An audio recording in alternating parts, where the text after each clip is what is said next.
Putang naman pare, ano yan? Ha? Ano yan? Ito nga yung German ko. Uy, pare, gandang araw ah. Ano meron? Panginangin lang ako dito, busog na busog pa ako eh. Wala pare, naman problema ako ngayon. Bakit na problema? Kasi isipin mo pare, gumastos ako na napakalaki. Para lang sa aso na hinahanap-hanap ko. Tapos ngayon, babae pala yung nabili ko.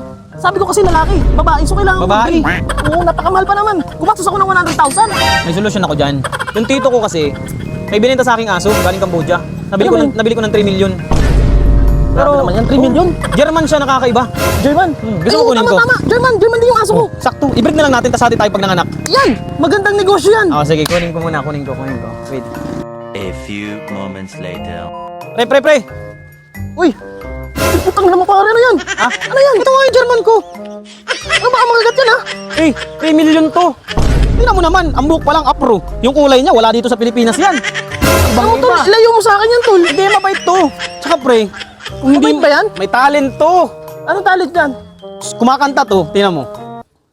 Sige nga, kanta ka nga. Oh, kita mo na. Love story pa Hindi nga nga talaga. Oh, Ay, kumakanta ka. Magaling kumakanta. talaga. Sumasayaw. Ay, tumatayo yan. Oh, ang galing ah. Gigiling-giling. Ito na lang, ano, magkano ba? Alin? Magkano to? 5 milyon. Hindi 3 milyon kasi bilhin. Siyempre, alam mo naman, negosyante, papatong 2 milyon. Pero, ang usapan natin, gawin ko na lang 1.5, hati tayo sa magiging anak. Ano? Sige, pwede ba tumatanggap ka ba ng Gcash? Hindi, ano lang natin. Ang cute ng aso mo ah. Check-in na lang, check-in.